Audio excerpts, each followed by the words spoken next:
What's up, y'all, and welcome back to the Reviews by Ryan channel. Thanks a lot for those of you that have hung in there despite there not being any reactions or content as of late. I really do appreciate you guys. Obviously, things are going quite a bit better in my life right now. Still not going to be able to return for the fall, but I did promise I was going to post a kind of just commentary for a few minutes about how I felt about the summer season, and so here we are. So as of now, we have now entered the fall season, and so that does mean it is time to officially say goodbye to the summer season, and minus a few straggling shows like Zom 100, which is on indefinite hiatus, and Jujutsu, which is kind of following a really weird release schedule since they had that 3-4 week break before starting the Shibuya arc. Most of my shows are done now to a point that I can now comfortably release what my rankings and ratings were for this season. And as you just saw, my ratings did put My Happy Marriage in the number 3 spot, Horror Me of the Missing Pieces in the number 2 spot,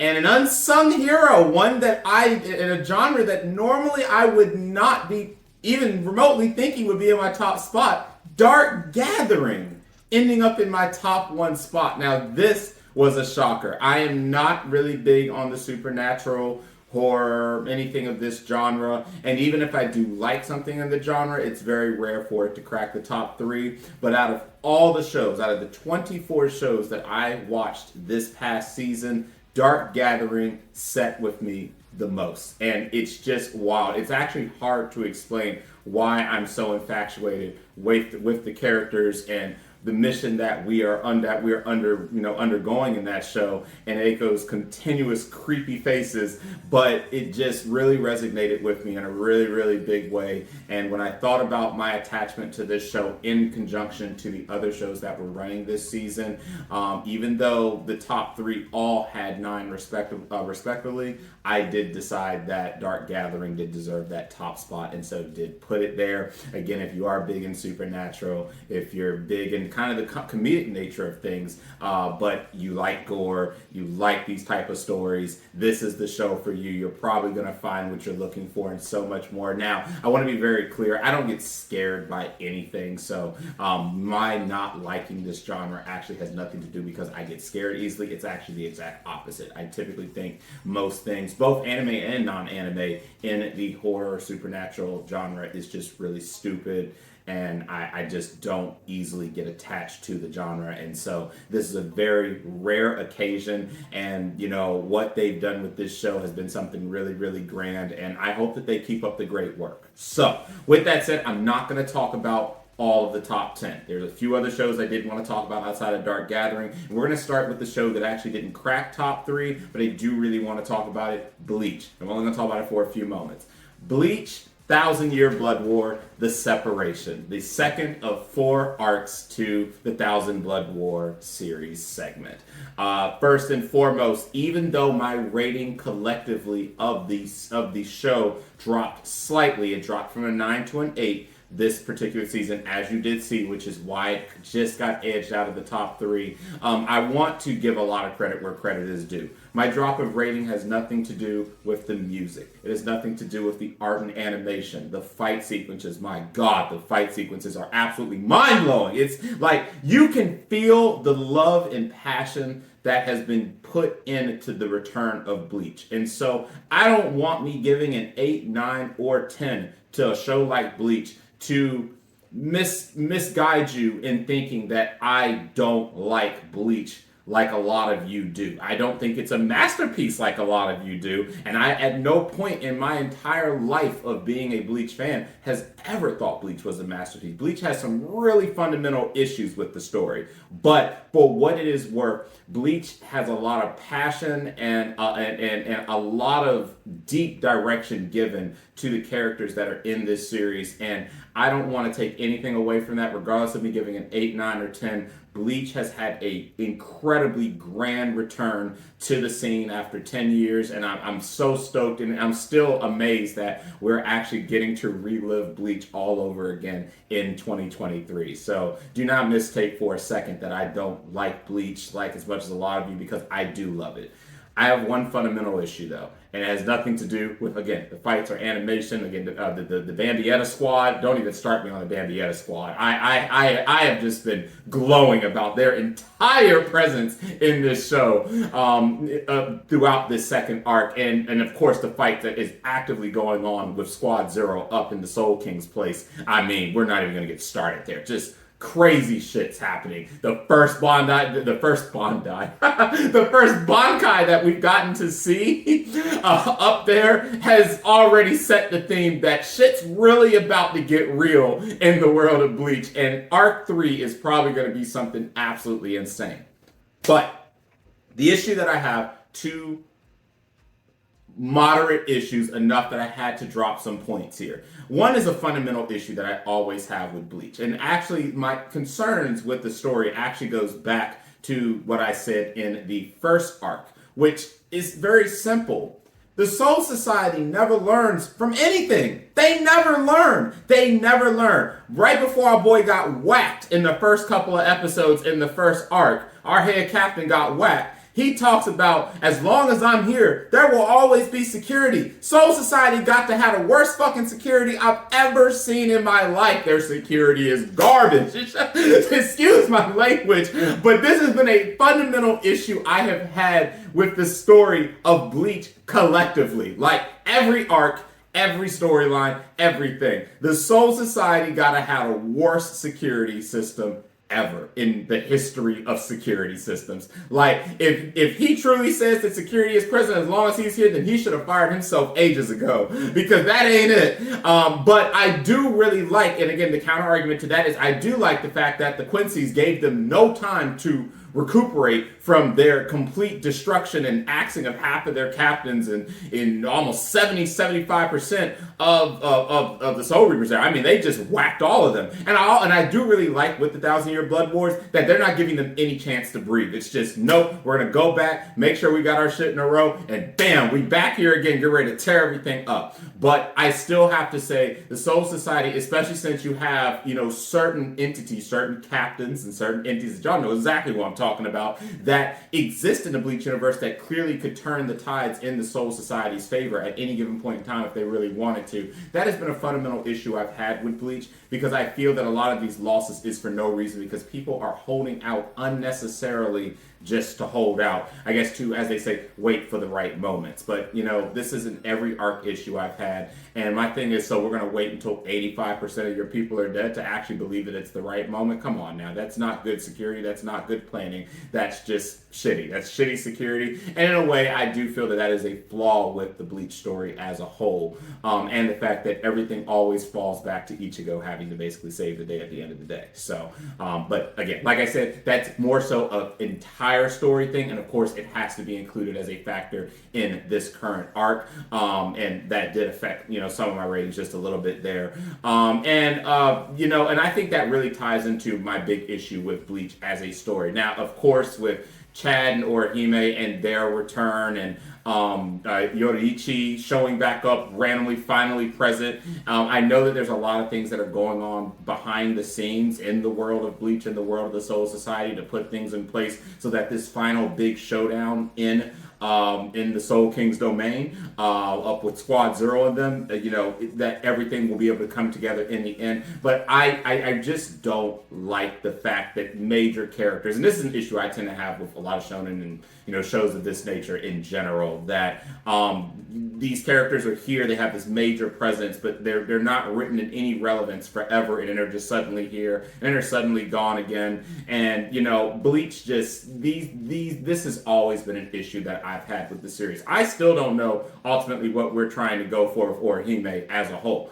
Believe it or not, I like Orihime. I actually do. I really do like Orihime. I understood all the hate that she got throughout the entirety of the first, 13 or 14 arcs of this show before we had this 10-year break until we returned with the 1,000-Year Blood Wars. But I personally like her. I think it's just bad writing when it comes to her. I think that a character like her has just been written just not good in this show.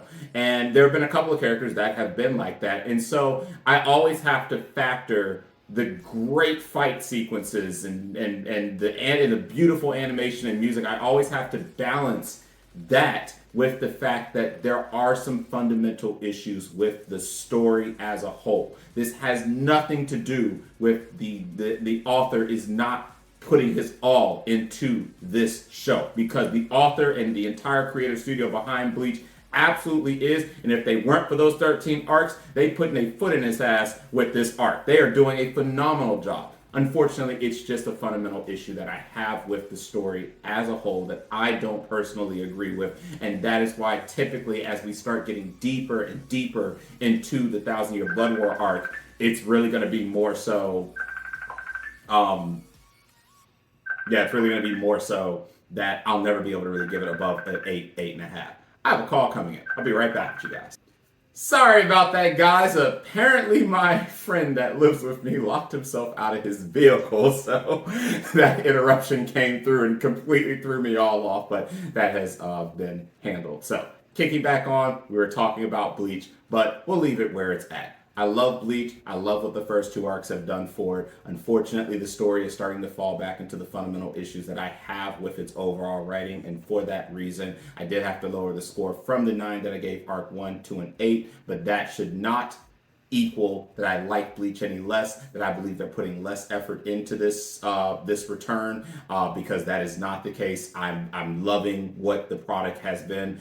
We're definitely watching some of the best Bleach we've ever watched, and I wait with bated breath to see what arc 3 and the final arc 4 is going to bring for us. So with that, Bleach did end up in the number 5 spot. Now, for the number 4 spot, Mushoku Tensei was a more of a fundamental issue that I had. And, I had to really think long and hard about why this second season, first Cur so far, has not meshed well with me as the entirety of season 1 did. And there's a really clear answer to why that is the case. The answer is season 1 was brimming with an incredible amount of creativity in building the world and presenting the world in all of its good and grim glory to us. Every episode had every episode had a theme and a premise that it was going for, which was shown by the fact that every single episode started with a different opening. And I know that was a really big, unique thing that most anime in this time, and really most anime at all, have really ever done. They don't really do that. It's a lot of money, it's a lot of investment and time and probably overtime that has to go into redoing a new opening every single time. But I think for that, it may have been a little easier last season because they incorporated the opening with the plot moving along in story. So it just worked. It just made sense. And I think that we got really used to that world building element of everyone, not just Rudy, not just Eris, but every single character that was introduced to us, we got to truly latch onto and understand. And it was just beautiful. It was a masterpiece season. I don't want to say unfortunately, but I will say unfortunately, we got spoiled by season 1. And season 2, now things are a bit more grounded. Rudy saw everything fall apart for him when, at least what he currently believes, Eris betrayed him. Especially after the sex happened. And it led him through a really grim period of his life that only just finally got conquered at the end when Sophie did what Sophie did. And those of you who watched the season know that Sophie had a phenomenal season. I was getting a little flustered with her presentation, but she did really come through in the end. Of course, thanks to the princess and Luke, thank God for them. And it all came together in the end. And finally, now that Rudy has gotten out of that spell, we can move forward with the plot. And that's why I do believe the second Cur is probably going to be stronger for me, because now that we've gotten this part done, it's now shaping things up for our next steps of him ultimately continuing his investigation into the mass teleportation, finding more of his family, in this case his mother, and of course we now know that he will have Sophie by his side 100% because she is going to leave the princess's side so that she can stay with Rudy. Now, my biggest thing is I just wasn't as deeply attached to the story this first arc as I was season 1. I also completely did not like how Sarah was handled. And I know that some of you weren't as attached. I actually have a good friend in real life that, didn't really care much for her at all. So it didn't affect her rating because she was just kind of, she's there, she's gone. But it is important. And it's important because of what I just said with season 1. Season 1 made you embrace every single character and element of the show. So I came into this second season planning to do the same. And I actually really liked Sarah. And I really think that tragedy that played out between Sarah and Rudy was not either of their faults. He was fighting trauma she had no idea of, and she slipped up in the heat of the moment. What I personally believed from the very get was that she felt inadequate, that when that happened and he couldn't get it up for her, and that whole thing went. And at first I had said that things kind of moved too fast. I had felt the entire time that things were moving way too fast, even though it had actually been about 6, 7, 8 months. Correct me if I'm wrong. I'm so sorry because I can't remember the exact time frame, because time in this season has been all over the place. But I do believe it had been about 6 to 8 months. So, and if that is the case, then actually I might take that back. But what I'm going to say still fundamentally stays the same. In the heat of the moment, they both felt like failures. He felt like, shit, I really fucked that up. And for her, she probably was like, damn, was it me? Is it my body? Am I not attractive? People go through that when again, there are plenty of people that, if they get caught in the heat of the moment, something happens and the sex don't happen, it can be a really emotional moment for the parties that are involved. And in the heat of that, Sarah said something that she really shouldn't have, and she was out of bounds for that. The whole, I only did this out of obligation, this and that. Yet that she was very out of bounds for that, and he was out of bounds for the comments that he said that ultimately led to the slap happening. But why I'm angry, and one reason that I cut an entire point just that quickly from this first arc was because they did her dirty. Because what they didn't show us, and as some of my source readers showed me, because I've been asking for little spoilers that don't spoil me to future events, but will at least answer certain things that happen now. I did reach out to my source readers and said, I want to know the exact chapter that this happened on, and I want to know if there is a story in the source that shows the aftermath of Rudy leaving, and if she had any regrets. And the reality was she felt awful. The source did show that she did find out shortly after what he was going through, and if I remember reading it correctly, she wanted to go and make amends for that because she knew she was out of bounds and he was already gone. And I just think that the story did her really dirty for that. And then unfortunately the anime not only did her dirty, but the anime didn't even show that, primarily because they wanted to move on to the school arc. And I get it, they had to keep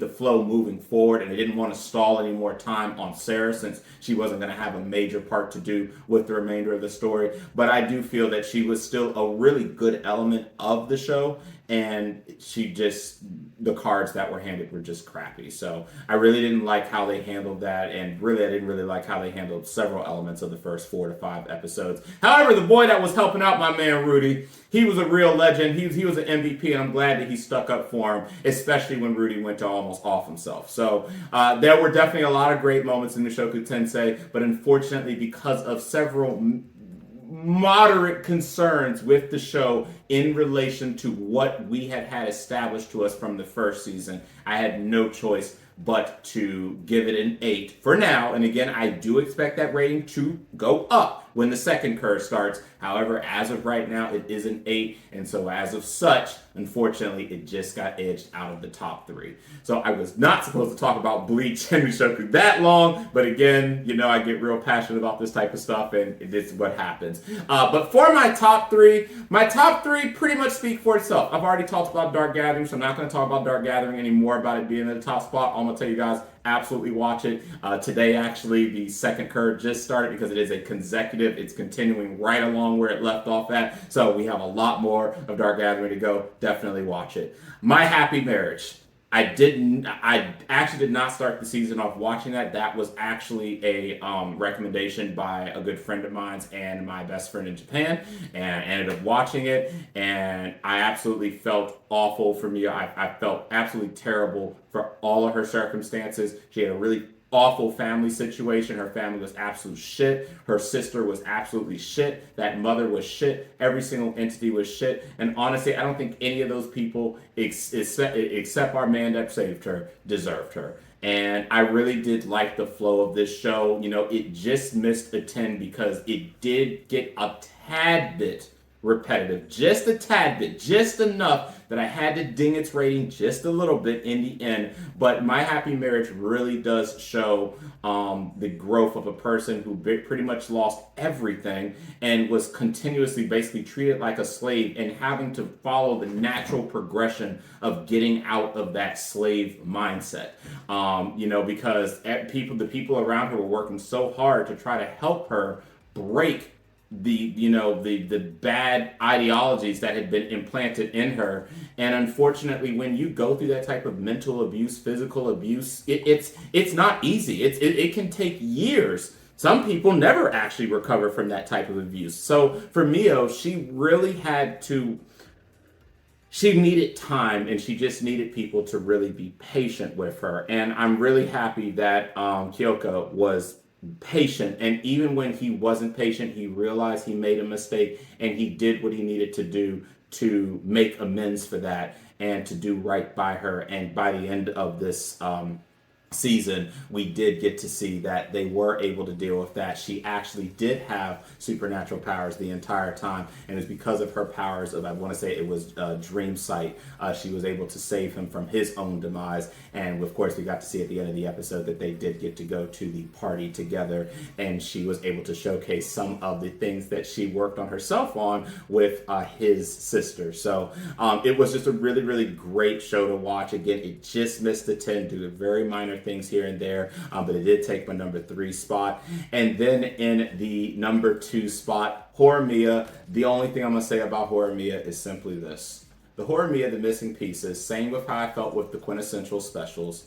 both of those should have been included in their regular season runs. It was a disservice to the community, it was a disservice to the watchers, it was a disservice to themselves to not include these stories. Now, I know what some of my Horimiya source readers are going to say. Well, the reason they did that was primarily because, as you just saw in Horimiya, the missing pieces, most of those were just day in the life moments that, in order to keep the plot moving, it could have sidetracked the plot from itself. And so as a result of that, the studio had to make a decision to cut the fluff so they could stay focused. The situation that I had with that was after episode 7, which, take note, from the original run season of Horimiya, from episode 1 to episode 7, it was flawless. It was absolutely flawless. It was a 10. There was nothing I could take away. The show did everything phenomenally flawlessly. It was great.